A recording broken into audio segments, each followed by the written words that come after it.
Day 6ലേക്ക് എല്ലാ കൂട്ടുകാർക്കും സ്വാഗതം കേട്ടോ. പുതിയ SSCRT നമുക്ക് ഇന്നത്തെ ഹോട്ട് ടോപ്പിക്സിൽ ഉൾപ്പെടുത്തിയിരിക്കുന്നത് നമ്മുടെ ജോഗ്രഫി ആണ്. ജോഗ്രഫിയിൽ ഹോട്ട് ടോപ്പിക്കിൽ വരുന്ന ഏരിയ ഏതൊക്കെയാണെന്ന് നമുക്കൊന്ന് നോക്കിയിട്ട് എന്ത് ചെയ്യാം, വിശദമായിട്ട് പഠിച്ചു പോകാം കേട്ടോ. അപ്പോൾ ഡേ 5 വരെ കാണാത്ത കുട്ടികൾ തീർച്ചയായിട്ടും ഡേ 5 വരെയുള്ള പുതിയ SSCRTയിലെ ഹോട്ട് ഏരിയകൾ തന്നിട്ടുണ്ട്. അതുപോലെ ഫിസിക്സ്, കെമിസ്ട്രി, ബയോളജി ഒക്കെ എടുത്തിട്ടുണ്ട് കേട്ടോ. അതൊക്കെ നിങ്ങൾ പഠിക്കണം. പുതിയ SSCRT ഡേ 1, ഡേ 2 വന്നിട്ട് ചെയ്തിട്ടുണ്ട്. അതേപോലെ ഇംഗ്ലീഷ് ചെയ്തു വരുന്നുണ്ട്. പ്രീവിയസ് ക്വസ്റ്റ്യൻ പേപ്പർ ഇംഗ്ലീഷൊക്കെ നന്നായിട്ട് വർക്കൗട്ട് ചെയ്യാൻ പറ്റിയ ക്ലാസ്സുകൾ ഇഷ്ടംപോലെ പ്രീവിയസ് ക്വസ്റ്റ്യൻ പേപ്പർ നമ്മുടെ ചാനലുകളിലുണ്ട്. അതെല്ലാം പ്രയോജനപ്പെടുത്തുക കേട്ടോ. അപ്പോൾ നമുക്ക് ഇന്ന് ഡേ 6 ഹോട്ട് ടോപ്പിക്സിൽ ഉൾപ്പെടുത്തിയിരിക്കുന്നത് ദിനാന്തരീക്ഷ സ്ഥിതിയും കാലാവസ്ഥയും. എപ്പോഴും PSCക്ക് ഒരു മുൻഗണന കൊടുക്കുന്ന ഒരു ഭാഗം തന്നെയാണ് ഇത് ദിനാന്തരീക്ഷ സ്ഥിതിയും കാലാവസ്ഥയും. നോക്കാം നമുക്ക്. എലമെന്റ്സ് ഓഫ് വെതർ ഫസ്റ്റ് നോക്കിക്കേ. 10ാം ക്ലാസ്സിലാണ് കേട്ടോ. 10ാം ക്ലാസ്സിലെ പാഠപുസ്തകത്തിലെയാണ് പുതിയ SSCRT. ദിനാന്തരീക്ഷ ഘടകങ്ങൾ: അന്തരീക്ഷ താപനില, മർദ്ദം, കാറ്റ്, ആർദ്രത തുടങ്ങിയ ഘടകങ്ങൾക്ക് വിധേയമായിരിക്കും ഓരോ സ്ഥലത്തും അനുഭവപ്പെടുന്ന അന്തരീക്ഷ അവസ്ഥകൾ. അതിനാൽ ഈ ഘടകങ്ങളെ ദിനാന്തരീക്ഷ ഘടകങ്ങൾ എന്ന് വിളിക്കുന്നു. ദിനാന്തരീക്ഷ ഘടകം പറയുമ്പോൾ ഇപ്പോ ഈ ഒരു ഇപ്പൊ നമ്മൾ ഇരിക്കുന്ന ഒരു ഏരിയയിൽ അന്തരീക്ഷത്തിന്റെ അവസ്ഥയായിരിക്കില്ല വേറൊരു ഭാഗത്ത്, അല്ലെ? കാരണം എന്താണ്? അതായത് താപനിലയിലുള്ള വ്യത്യാസം ഉണ്ടാകും, മർദ്ദത്തില്, കാറ്റില്, ആർദ്രതയിലൊക്കെ വ്യത്യാസം ഉണ്ടാകും. അപ്പൊ ഇതിനൊക്കെ അനുസരിച്ചിട്ടാണ് ഓരോ ഓരോ ഭാഗങ്ങളിലും അന്തരീക്ഷ അവസ്ഥകൾ അനുഭവപ്പെടുന്നത്. അപ്പൊ ഇതിനെയൊക്കെയാണ് ദിനാന്തരീക്ഷ ഘടകങ്ങൾ എന്ന് പറയുന്നത്. ഇനി എന്താണ് ദിനാന്തരീക്ഷ സ്ഥിതി, വെതർ? ഒരു നിശ്ചിത പ്രദേശത്ത് ഹ്രസ്വ കാലയളവിൽ അനുഭവപ്പെടുന്ന താപനില, അന്തരീക്ഷ മർദ്ദം, കാറ്റുകൾ, ആർദ്രത, വർഷണം തുടങ്ങിയ സാഹചര്യങ്ങളെയാണ് ദിനാന്തരീക്ഷ സ്ഥിതി എന്ന് പറയുന്നത്. അപ്പൊ ദിനാന്തരീക്ഷ ഘടകങ്ങൾ ഏതൊക്കെയെന്ന് ചോദിച്ചാൽ താപനില, മർദ്ദം, കാറ്റ്, ആർദ്രത. താപനില, മർദ്ദം, കാറ്റ്, ആർദ്രത. ഇനി ദിനാന്തരീക്ഷ സ്ഥിതി എന്ന് പറയുമ്പോൾ അവിടെ എന്തായിരിക്കും? താപനില, മർദ്ദം, കാറ്റ്, ആർദ്രത, കൂടെ എന്ത് വരണം? വർഷണം തുടങ്ങിയ സാഹചര്യങ്ങളെയാണ് ദിനാന്തരീക്ഷ സ്ഥിതി എന്ന് വിശേഷിപ്പിക്കുന്നത്. ഇനി എന്താണ് കാലാവസ്ഥ എന്ന് പറയുന്നത്? ഒരു വിശാല ഭൂപ്രദേശത്ത് ദീർഘകാലമായി, ഇവിടെ ഹ്രസ്വ കാലയളവിലാണ്, ഇവിടെ ദീർഘകാലമായി അനുഭവപ്പെടുന്ന ദിനാവസ്ഥ സാഹചര്യങ്ങളുടെ ശരാശരിയെ ആണ് കാലാവസ്ഥ എന്ന് വിളിക്കുന്നത്. ഒരു വിശാല ഭൂപ്രദേശത്ത് ദീർഘകാലമായി അനുഭവപ്പെടുന്ന ദിനാവസ്ഥ സാഹചര്യങ്ങളുടെ ശരാശരിയെ ആണ് കാലാവസ്ഥ എന്ന് വിളിക്കുന്നത്. ഏകദേശം 35 മുതൽ 40 വർഷക്കാലത്തെ ദിനാവസ്ഥ സാഹചര്യങ്ങൾ പരിഗണിച്ചിട്ടാണ് ഒരു പ്രദേശത്തിന്റെ കാലാവസ്ഥ നിർണ്ണയിക്കുന്നത്. Very important question. അടുത്ത എക്സാമിന്റെ ഒരു ചോദ്യമാണ്. ഒരു പ്രദേശത്തിന്റെ കാലാവസ്ഥ നിർണ്ണയിക്കുന്നത് എത്ര വർഷക്കാലത്തെ ദിനാവസ്ഥ സാഹചര്യങ്ങൾ പരിഗണിച്ചിട്ടാണ് ചോദിച്ചാൽ. അപ്പൊ ഇവിടെ ആദ്യമേ പറയുന്നുണ്ട് ദീർഘകാലത്തെ അനുഭവപ്പെടുന്നവർ. ആ ദീർഘകാലം എന്ന് പറയുന്നത് എത്രയാ? 35 മുതൽ 45 വർഷക്കാലത്തെ ദിനാവസ്ഥ സാഹചര്യങ്ങൾ പരിഗണിച്ചിട്ടാണ് ഒരു പ്രദേശത്തിന്റെ കാലാവസ്ഥ നിർണ്ണയിക്കുന്നത്. ഇനി എന്താണ് അന്തരീക്ഷ താപനില എന്ന് നോക്കാം. സൂര്യനാണ് ഭൂമിയുടെ പ്രധാനപ്പെട്ട ഊർജ സ്രോതസ്, അതറിയാം. അണുസംയോജന, അതായത് ന്യൂക്ലിയർ ഫ്യൂഷൻ പ്രക്രിയയിലൂടെയാണ് സൂര്യനിൽ ഊർജം ഉണ്ടാകുന്നത്. ചോദ്യം വരെ ന്യൂക്ലിയർ ഫിഷൻ ഉണ്ട്, ന്യൂക്ലിയർ ഫ്യൂഷൻ ഉണ്ട്, അല്ലെ? ന്യൂക്ലിയർ ഫ്യൂഷൻ എന്ന് പറഞ്ഞാൽ അണുസംയോജന പ്രക്രിയയിലൂടെയാണ് സൂര്യനിൽ ഊർജം ഉണ്ടാകുന്നത്. സൂര്യനിൽ നിന്ന് ഊർജം, അവിടെ നിന്ന് ശ്രദ്ധിക്കണേ, ഈ ഒരു വാക്കിന് വെരി വെരി ഇമ്പോർട്ടന്റ് ക്വസ്റ്റ്യൻ ആണ്, എപ്പോഴും ചോദിക്കാറുള്ള ഒരു ഏരിയ ആണ്. സൂര്യനിൽ നിന്ന് ഊർജം ഹ്രസ്വ തരംഗങ്ങളായി ഭൂമിയിലേക്ക് വികിരണം ചെയ്യപ്പെടുന്നു. അപ്പൊ മനസ്സിൽ പിക്ചർ വരണം. നമ്മൾ സൂര്യപ്രകാശം ഭൂമിയിൽ എത്തുന്നത് എങ്ങനെയാണ്? ഹ്രസ്വ തരംഗങ്ങൾ ആയിട്ടാണ് കേട്ടോ. ഇനി ഭൗമ ഉപരിതലത്തിൽ എത്തുന്ന സൗര വികിരണത്തിന്റെ അളവിനെ ഇൻസുലേഷൻ എന്ന് വിളിക്കുന്നു. ഓക്കെ, ഇൻസുലേഷൻ എന്ന് വിളിക്കുന്നു. മനസ്സിലായോ? അപ്പൊ അന്തരീക്ഷ താപനിലയെ കുറിച്ചിട്ട് ചിലപ്പോൾ ചോദ്യം വരും. അന്തരീക്ഷ താപനിലയെ കുറിച്ചിട്ടുള്ള തെറ്റായ പ്രസ്താവന ഏത് എന്നൊക്കെ ചോദിക്കും കേട്ടോ. അപ്പൊ സൂര്യനാണ് ഭൂമിയുടെ പ്രധാനപ്പെട്ട ഊർജ സ്രോതസ്, അതൊരു പോയിന്റ് പഠിച്ചു വെക്കുക. അണുസംയോജന പ്രക്രിയയിലൂടെയാണ് സൂര്യനിൽ ഊർജം എത്തുന്നത്, അതൊരു പോയിന്റ്. സൂര്യനിൽ നിന്ന് ഊർജം ഹ്രസ്വ തരംഗങ്ങളായി ഭൂമിയിലേക്ക് വികിരണം ചെയ്യപ്പെടുന്നു, അതൊന്ന്. ഭൗമ ഉപരിതലത്തിൽ എത്തുന്ന സൗര വികിരണത്തിന്റെ അളവിനെ ഇൻസുലേഷൻ എന്ന് വിളിക്കുന്നു. ഇനി എന്താണ് താപവ്യാപന പ്രക്രിയകൾ നോക്കാം. ഭൂമിയിലേക്ക് വരുന്ന സൗര വികിരണത്തിന്റെ ഒരു ഭാഗം അന്തരീക്ഷ വസ്തുക്കളിൽ തട്ടി പ്രതിഫലിക്കുകയും മേഘങ്ങൾ, പൊടിപടലങ്ങൾ എന്നിവയാൽ ആഗിരണം ചെയ്യപ്പെടുകയും ചെയ്യുന്നു. സൗരവികിരണത്തിലൂടെ അന്തരീക്ഷം കാര്യമായി ചൂടുപിടിക്കുന്നില്ലെങ്കിലും ഭൗമ ഉപരിതലം ചൂടുപിടിക്കുന്നു. തുടർന്ന് വിവിധ പ്രക്രിയയിലൂടെ ഭൗമ ഉപരിതലത്തിൽ നിന്നും അന്തരീക്ഷത്തിലേക്ക് താപവ്യാപനം ഉണ്ടാകുന്നു. താപചാലനം, സംവഹനം, അഭിവഹനം, വികിരണം എന്നിവയാണ് പ്രധാനപ്പെട്ട താപവ്യാപന പ്രക്രിയകൾ. ഓക്കെ ആയല്ലോ. അപ്പൊ എന്താണ് താപവ്യാപന പ്രക്രിയകൾക്ക് ഉദാഹരണം ചോദിച്ചാൽ ചാലനം, സംവഹനം, അഭിവഹനം, വികിരണം. ഇതെന്നും ഇമ്പോർട്ടന്റ് ഏരിയ ആണ്. ഒരുപാട് തവണ ചോദ്യങ്ങൾ ചോദിച്ച ഏരിയ ആണ് ഈ 4 എണ്ണം. ഈ 4 എണ്ണത്തിലെ ഓരോന്നും വേറെ വേറെ വേറെ ആയിട്ട് ചോദ്യങ്ങൾ ചോദിച്ചിട്ടുണ്ട്. അപ്പൊ താപവ്യാപന പ്രക്രിയകൾ എന്താണെന്ന് ഇവിടെ മനസ്സിലായല്ലോ. അപ്പൊ ഇനി താപവ്യാപന പ്രക്രിയകളായി 4 എണ്ണത്തെ കുറിച്ചിട്ട് നമുക്കൊന്ന് നോക്കാം.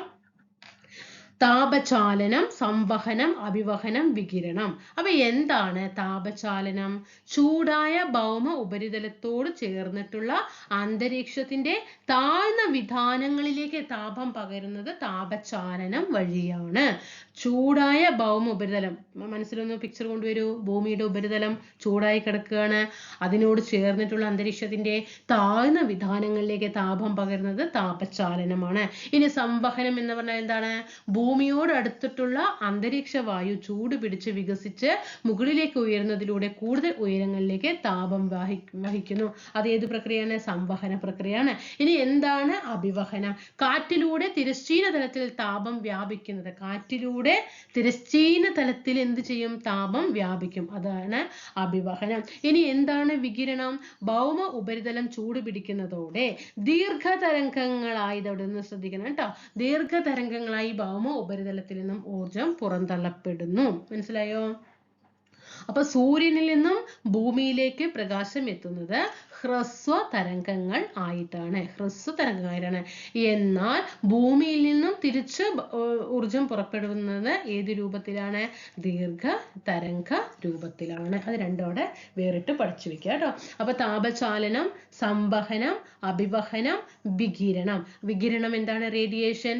കാറ്റിലൂടെ തിരശ്ചീന തലത്തിൽ താപം വ്യാപിക്കുന്നതാണ് വികിരണം.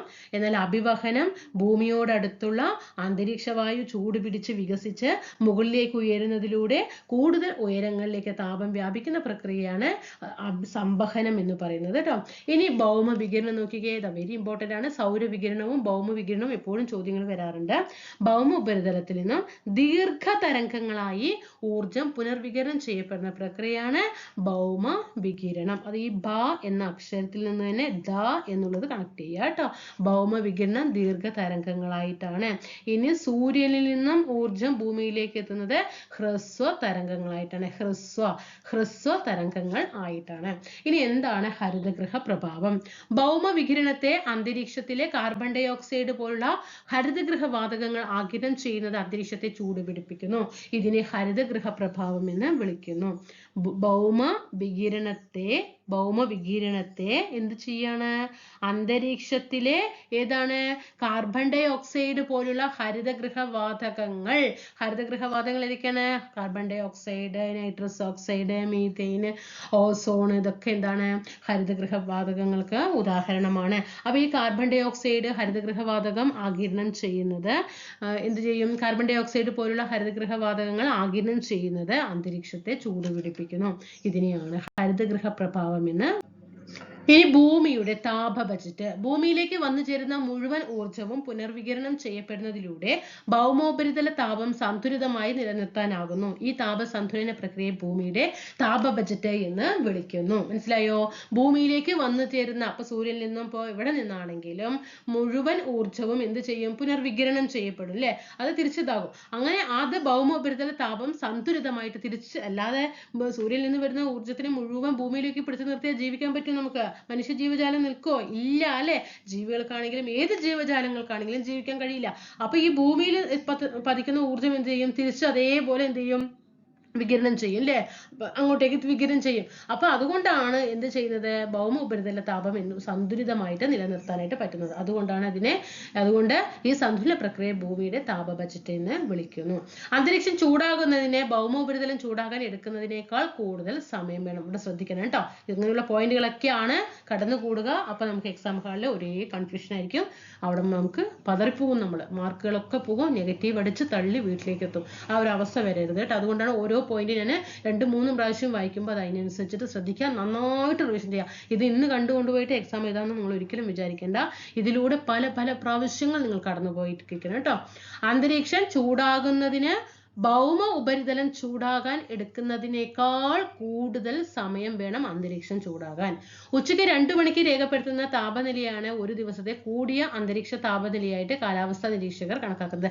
അപ്പൊ ഏറ്റവും കൂടുതൽ ചൂട് അനുഭവപ്പെടുന്ന ടൈം എപ്പോഴാണ്? ഉച്ചയ്ക്ക് 2 മണിക്കാണ്. സൂര്യോദയത്തിന് തൊട്ടു മുമ്പുള്ള താപനിലയാണ് ഒരു ദിവസത്തെ ഏറ്റവും കുറഞ്ഞ അന്തരീക്ഷ താപനില. ഏറ്റവും കുറഞ്ഞ താപനില സൂര്യോദയത്തിന് തൊട്ടു മുമ്പ്, എന്നാൽ ഏറ്റവും കൂടിയ താപനില ഉച്ചയ്ക്ക് 2 മണിക്ക്. ഇനി മാക്സിമം മിനിമം തെർമോമീറ്റർ. ഒരു ദിവസത്തെ കൂടിയ താപനിലയും കുറഞ്ഞ താപനിലയും രേഖപ്പെടുത്തുന്ന ഉപകരണമാണ് ഇത് മാക്സിമം മിനിമം തെർമോമീറ്റർ. ഇനി എന്താ ദൈനിക താപാന്തരം? ഒരു ദിവസത്തെ കൂടിയ താപനിലയും കുറഞ്ഞ താപനിലയും തമ്മിലുള്ള വ്യത്യാസമാണ് ദൈനിക താപാന്തരം. ഇനി എന്താ ദൈനിക ശരാശരി താപനില? ദിവസത്തെ ശരാശരി താപനിലയാണ് ദൈനികം എന്ന് പറയുമ്പോൾ ഒരു ദിവസത്തെ ശരാശരി താപനിലയാണ് ദൈനിക ശരാശരി താപനില എന്ന് വിളിക്കുന്നത്. ഇനി സമതാപ രേഖകൾ നോക്കൂ. ഒരേ താപനിലയുള്ള പ്രദേശങ്ങളെ തമ്മിൽ യോജിപ്പിച്ചുകൊണ്ട് വരയ്ക്കുന്ന സാങ്കല്പിക രേഖകളെയാണ് സമതാപ രേഖകൾ എന്ന് വിളിക്കുന്നത്. ഒരേ താപനിലയുള്ള പ്രദേശങ്ങളെ തമ്മിൽ യോജിപ്പിച്ചുകൊണ്ട് വരയ്ക്കുന്നത്.